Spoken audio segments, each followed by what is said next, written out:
হাই বন্ধুসকল, কেনে আছে আপোনালোক? আশা কৰোঁ আপোনালোকে ভালে আছে। আজি আপোনালোকক দেখুৱাম যে অনলাইন আৰচি টেক্স পে'মেণ্ট কেনেকৈ কৰিব পাৰে। গুগল ক্ৰমত যাই আপোনালোকে টাইপ কৰিব বাহন 4.0। বাহন 4.0 এইটো আপোনালোকে চাৰ্চ কৰিব।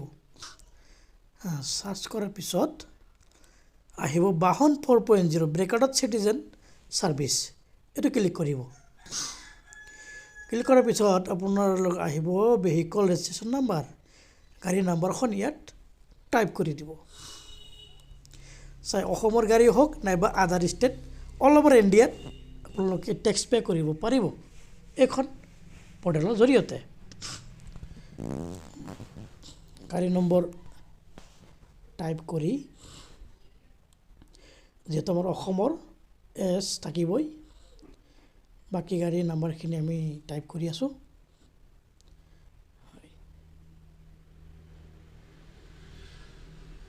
প্ৰচিড কৰিলোঁ, এইটোত অ'কে কৰি দিব লাগিব।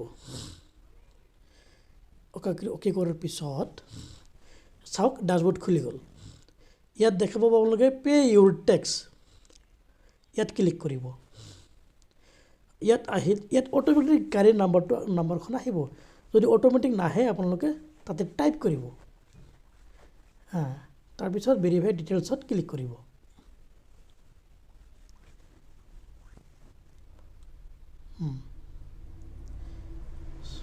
ৱেইটিং এতিয়া RMN মানে ৰেজিষ্টাৰ মোবাইল নাম্বাৰটো আপোনালোকে বহুৱাব, নাইবা বেলেগ নাম্বাৰ দিলেও হৈ যাব।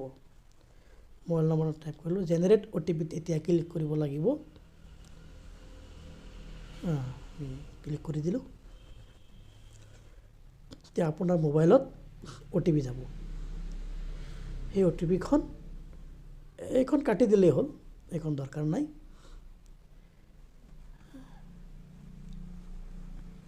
এলাৰ্টখন কাটি দি ইয়াত ইণ্টাৰ OTP বহুৱাব। 4খন নম্বৰ যাব, সেই নম্বৰখন ইয়াত বহুৱাই দিব।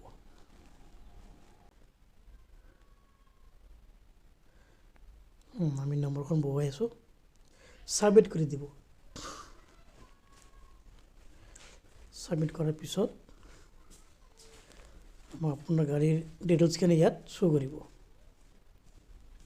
চাব পাৰিব টেক্স আপ টু কিমানলৈকে টেক্স দিয়া আছে। তলত আপোনালোকে চাব পাৰিব এমাহত দিব নে ইয়াৰলি নে কোৱাৰ্টাৰলি, ইয়াত আপোনালোকে চাব পাৰিব। ইয়াত টেক্স মোড ইয়াত চিলেক্ট কৰিব। চিলেক্ট কৰাৰ পিছত ইয়াৰলি আৰু কোৱাৰ্টাৰলি, ইয়াৰলিও দিব পাৰে, আপুনি কোৱাৰ্টাৰলিও দিব পাৰে। আমি ইয়াৰলি দিম, আমি ইয়াৰলি চিলেক্ট কৰিম। কৰাৰ পিছত চাওক আপুনি 2400 টকা আপোনাৰ টেক্স এমাউণ্ট, পেনাল্টি লাগিছে 190, মানে এইটো মানে পেনাল্টি লাগিছে, বাকী পৰিছে। সেইখিনি চোৱাৰ পিছত আপুনি টোটাল হ'ল 2590 টকা। নো ইউৰ প্ৰিভিয়াছ টেক্স ডিটেইলছ, ইয়াত ক্লিক কৰিলে আপুনি গাড়ীৰ বিষয়ে আপুনি জানিব পাৰিব যে কিমান তাৰিখত টেক্স দিছিল। ইয়াৰলি 2বাৰ দিছিল, কোৱাৰ্টাৰলি এবাৰ দিছিল। এখন পেনাল্টি লাগিছিলে এইটো দেখুৱাইছে। এতিয়া আপুনি চাব পাৰিব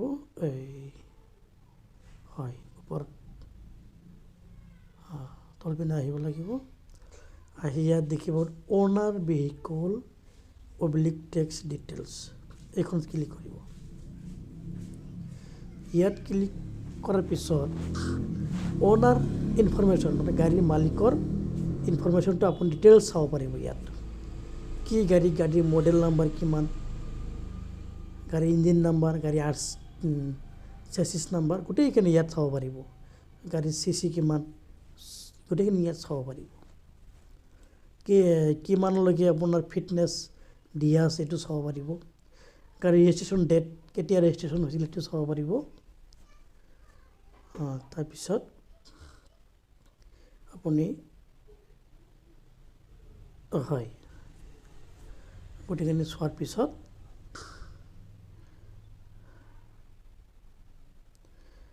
স্ক্ৰল ডাউন কৰক, কৰাৰ পিছত ইয়াত পে'মেণ্ট আছে, পে'মেণ্টত ক্লিক কৰিব।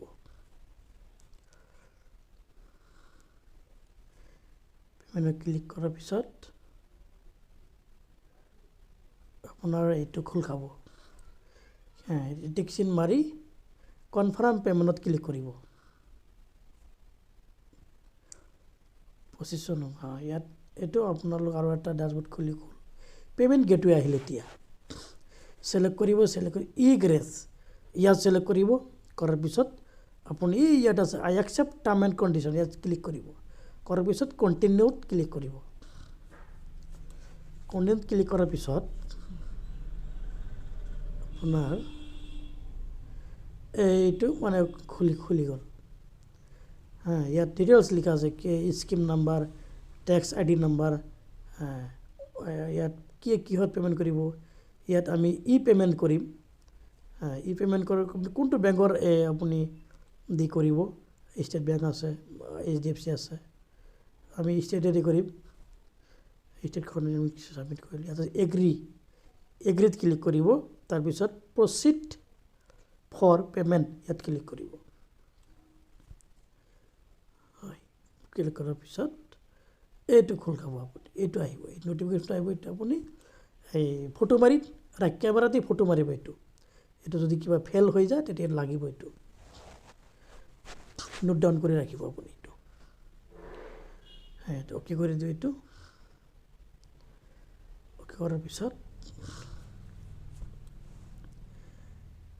এইখিনি আহি গ'ল। আপুনি ATM দি কৰিব পাৰে বা ইণ্টাৰনেট বেংকিং দি কৰিব পাৰে।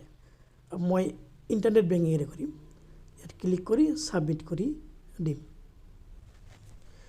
আপুনি ইণ্টাৰনেট বেংকিং খোল খালে, নেট বেংকিঙেৰে পে'মেণ্ট কৰাৰ পিছত আপুনি ৰিচিপ্ট আহিব। এতিয়া পিছত আপুনি ছাবমিট কৰাৰ পিছত আপুনি এইটো ৰিচিপ্ট আহিব। ৰিচিপ্টখন আপুনি প্ৰিণ্ট কৰি